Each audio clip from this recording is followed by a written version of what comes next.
12월 29일 월요일 복음 이끄는 일상 시작하겠습니다. 오늘은 비전은 거룩한 슬픔을 동반합니다라는 제목이고요. 많은 사람들이 인생의 비전을 꿈꿀 때 내가 잘하는 거, 내가 좋아하는 거, 또 다른 사람의 인정을 받는 것 등으로 비전을 찾습니다. 그렇게 이제 뭐 달란트를 찾는 경우가 많죠. 내가 뭘 좋아하는지, 뭘 잘하는지, 남들에게 인정을 받는지를 가지고 이 달란트를 찾습니다. 근데 이게 여러 가지로 문제가 있죠. 내가 좋아하고 잘하는 거 다른 사람이 인정을 받으려면 그 객관적으로 어느 정도 해야 되는지를 잘 모르고, 그래서 특출나지 않는 사람들은 늘 열등감 속에 살아갈 수밖에 없는 정도의 비전이기도 하죠. 그러나 하나님이 주시는 비전은 내가 좋아하는 어떤 감정으로 시작하는 것이 아니라 하늘로부터 오는 겁니다. 거룩한 하나님의 슬픔을 동반하는 거죠. 인생의 비전은 인간의 내면에서 출발하는 게 아니고요. 하나님의 말씀으로부터 오는 거예요. 나에게 소명이라는 것은 콜링이죠. 콜링은 부르는 사람이 있다는 겁니다. 그 하나님의 부르심에 반응하는 것이 인생의 비전이지, 내 안에서 뭔가를 찾으려고 하는 것은 어 그 출발부터가 좀 틀리는 경우가 많아요. 내가 잘하는 것을 재밌게 하는 것이 인생의 목적은 아닙니다. 근데 하나님의 그런 비전을 가지고 일할 때 그것을 가장 좋아하고 행복하게 돼 있어요, 사실. 그러니까 지금 내가 좋아하는 것보다 더 좋아하는 일이, 지금 내가 행복하게 생각하는 일보다 더 행복한 일이 되기도 합니다. 그래서 그 비전은 하나님의 슬픔, 거룩한 슬픔을 동반합니다. 그러니까 느헤미야가 예루살렘 성벽이 무너졌다는 소식을 듣고 슬퍼서 기도하죠. 우리가 살아가는 이 세상 속에는 아직도 이루어지지 않는 하나님의 나라가 존재하기 때문이죠. 지금 완성된 천국이 아니잖아요. 이 땅은 타락한 세상 속에 구원이 시작됐지만 아직 완성된 단계는 아닙니다. 그것을 완성해 가는 그 일에 하나님 우리를 부르신 거죠. 그래서 이 세상 속에는 여전히 하나님의 통치가 이루어지지 않는 슬픈 영역이 존재하는 거예요. 그래서 우리는 실현되어야 할 하나님의 통치와 그리고 지금의 현실 사이의 간격 때문에 기도할 수밖에 없죠. 슬퍼할 수밖에 없습니다. 그 슬픔은 기도를 동반하게 돼 있죠. 왜냐하면 우리가 보는 하나님 나라의 통치의 그 실현돼야 할 그 완성과 현실은 갭이 있단 말이에요.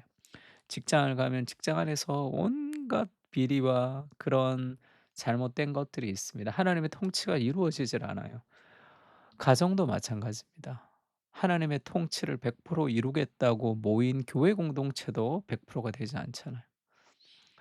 그러니까 하나님의 통치와 인간의 현실 사이의 간격이 너무 크죠. 그래서 기도할 수밖에 없습니다. 기도하지 않으면 절망하게 돼요. 그 간격을 우리가 메울 수 없기 때문에. 예수님도 무리를 보시고 불쌍히 여기셨다. 성경 그렇게 얘기하죠. 이 불쌍히 여기는 마음이 예수님을 십자가로 인도했죠. 아, 이들을 내가 구원해야 되겠구나. 이 고통하는 세상 속에서 그 사람들을 내가 구원해야 되겠구나. 그래서 예수님을 십자가로 인도하게 된 그것은 슬픔이죠. 거룩한 슬픔. 오늘 세상 속에서 여전히 이루어져야 할 하나님의 나라로 애통하고 계십니까? 하나님이 부어주시는 거룩한 슬픔이 있습니까? 내가 좋아하는 일을 하는 것이 인생의 비전이 아니라 하나님이 주시는 거룩한 슬픔이 바로 사명이며 인생의 비전이며 부르심입니다. 근데 우리가 이제 이런 하나님의 부르심을 들을 때 이전에는 어떻게 들었냐면 이것은 십자가의 길이고 아주 고난의 길이고 내가 좋아하는 걸 하나도 하지 못하는 길이고 그런 느낌을 좀 받는 거예요. 막 금욕주의로 가야 되는 것처럼. 그렇지가 않습니다. 자기를 부인하고 날마다 내 십자가를 지고 나를 쫓아오라 하고 예수님이 뭐라 그러죠? 자기를 얻고자 하는 사람은 자신을 잃어버릴 것이고 자기를 잃어버리는 사람은 자기를 찾고 구원하게 될 것이다. 그래서 내 인생의 어떤 재미와 만족을 추구하면 자기를 잃어버립니다. 그 참된 만족이 거기 있지 않아요. 그러나 하나님의 거룩한 슬픔을 우리가 품고 그것을 해결하기 위해서 우리가 살아가면 '아 내가 이것 때문에 살고 있구나.'라는 정말 살아있는 느낌이 듭니다. 무미건조한 삶이 아니라 내가 살아있는 느낌. 그것은 하나님의 슬픔을 해결하는 길이죠. 그 그것에 대한 비전을 달라고 기도해야 됩니다. 그래서 우리가 온갖 게 많죠. 아이를 키우다 보면 이 세상에 하나님의 통치가 이루어지지 않는 영역이 있잖아요. 그러면 그것을 위해서 기도하는 거죠. 그리고 우리가 직장 생활을 하다 보면 우리 직장 안에 하나님의 통치가 이루어지지 않는 그런 정치와 그런 갈등과 그런 온갖 나태와 비리와 그것을 위해서 우리가 기도하고 그것을 어떻게 메워갈 수 있을지 하나님 앞에 지혜를 간구하는 거죠. 그게 훨씬 우리의 삶을 더 다이나믹하게 합니다. 하나님의 마음을 좀 부어 달라고 그렇게 기도하세요. 그러면 하나님께서 하나님의 마음, 하나님의 슬픔을 우리에게 좀 불어넣어 줍니다. 느헤미야가 예루살렘의 형편을 물었는데 사로잡힘을 면하고 남은 자들이 그 지방 거기에서 큰 환난을 당하고 능욕을 받으며 예루살렘 성은 허물어지고 성문들은 불탔다 하는지라 내가 이 말을 듣고 앉아서 울고 수일 동안 슬퍼하며 하늘의 하나님 앞에 금식하며 기도하여 이렇게 얘기하죠. 지금 느헤미야는 외국에서 공무원하고 있습니다. 그러니까 미국에 이민 가 가지고 미국에서 아주 고위 공무원으로 직장 생활 잘하고 잘 살고 있는 거예요. 근데 이 고국 땅에 예루살렘의 성벽이 무너진 것이 왜 그렇게 고통하는 거죠? 왜 그렇게 아픈 거죠? 자기는 잘 먹고 잘 사는데. 그게 하나님의 비전이죠. 하나님의 비전은 마치 도덕적 명령처럼 느껴진다 이렇게 얘기했죠. 내가 안 해도 되는 일인데 내가 안 하면 죄를 짓는 것 같은 그런 느낌이 듭니다. 그러니까 하나님의 비전의 특징이죠. 누가복음 15장에 보면 예수님이 그렇게 비유를 했죠. 탕자가 돌아왔습니다. 둘째 아들이 돌아왔어요. 허랑방탕하다가. 근데 첫째 아들이 그 아버지가 그 둘째 아들을 맞이했다는 것을 듣고 노하고 분노합니다. 그래서 그 잔치에 들어가고자 하질 않아요. 아버지가 나와서 권하죠. 그럴 때 아버지에게 그렇게 얘기합니다. "내가 여러 해 아버지를 섬겨 어김이 없거늘 내게는 염소 새끼라도 주어서 나와 내 벗으로 즐기게 하신 일이 없더니 아버지의 살림을 창녀들과 함께 삼켜 버린 이 아들이 돌아오매 이를 위하여 살찐 송아지를 잡으셨나이다." 아버지가 말하죠. "예, 너는 항상 나와 함께 있으니 내 것이다 내 것이로되." 이것을 알지 못했죠. 아버지를 인색한 사람으로 알았습니다, 하나님을.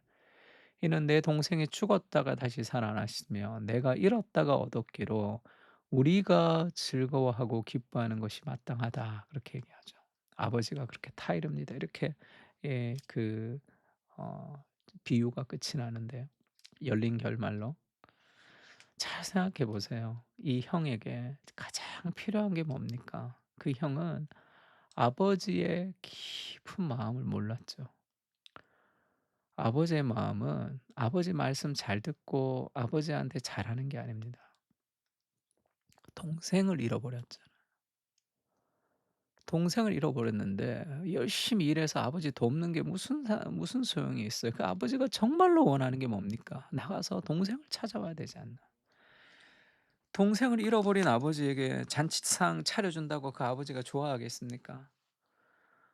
그러니까 정말 중요한 그것을 아버지의 마음과 아버지의 관심과는 상관없이 오로지 자기의 관심을 통해서 아버지에게 무언가를 얻으려고 애쓰는 그 하나님의 깊은 슬픔과 아픔을 배제하고 '내가 오늘도 어떻게 하면 잘 먹고 잘 살까.'를 생각하며 살아가는 그 삶의 모습과 좀 비슷하지 않습니까? 하나님의 마음이 어디에 있는지를 아는 거.